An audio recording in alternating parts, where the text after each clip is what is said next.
আসসালামু আলাইকুম প্রিয় বন্ধুরা, গোমতী আগল জেলা বিএমপির অবগত ভাই ও বন্ধুরা, সবাই আমার সালাম নেবেন।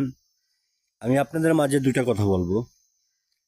আমাদের হৃদয়ের স্পন্দন গোমতী আগল জেলা মাটি ও মানুষের বন্ধু মোহাম্মদ আখন কুদ্দুসুর রহমান ভাইয়ের কিছু বক্তব্য আপনারা শুনবেন এবং মূল্যবান কিছু কথা, যার ভিতরে একটা সুই ঢোকানোর চেষ্টা করলে সুই ঢুকবে না।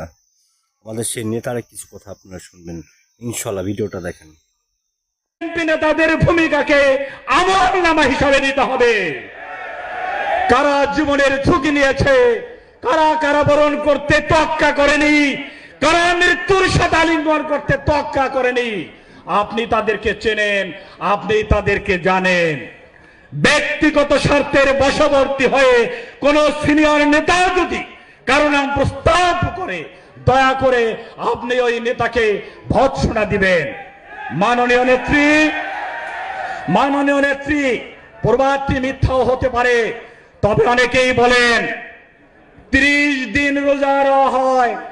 যারা 30 দিনের একদিনও রোজা রাখেন না, অথচ ঈদের দিনের নামাজের সময় সবাইকে ধাক্কিয়ে প্রথম কাতারে গিয়ে নামাজে দাঁড়ান।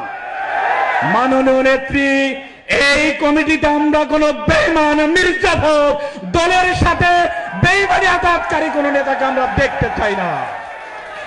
আমরা প্রস্তুত। আপনার সামনে যারা দাঁড়িয়ে আছে, বসে আছে, তৃণমূল পর্যায়ের নেতা কর্মীরা আপনার সাথে কখনো বেঈমানি করেনি।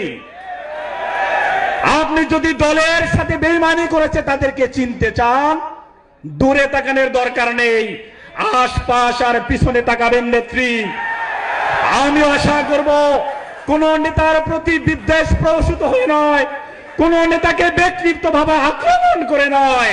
আমি বলতে চাই, দেশ নেত্রী বেগম খালেদা জিয়া, আপনি একমাত্র দেশের স্বাধীনতা সার্বভৌমত্ব রক্ষার একমাত্র গ্যারান্টি, একমাত্র নেতৃত্ব।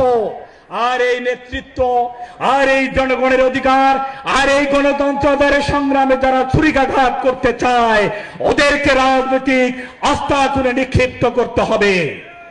সম্মানিত নেত্রী, বক্তব্যের শেষ পর্যায়ে আমরা শুনেছি এক নেতার এক পথ। আপনার যে সিদ্ধান্ত, আলহামদুলিল্লাহ, যদি এক নেতার এক পথ হয়, তবে আমরা যারা জেলাতে আছি, যারা কেন্দ্রে রাজনীতি করতে চায়, আপনার স্নেহধন্য হয়ে আমাদেরকে জানিয়ে দিবেন আগাম পদত্যাগ করতে হবে কিনা। আর একটা বিষয় সম্মানিত নেত্রী, আপনাকে বলতে চাই, গণতন্ত্র পুনরুদ্ধারের জন্য হাজার হাজার নেতা কর্মীকে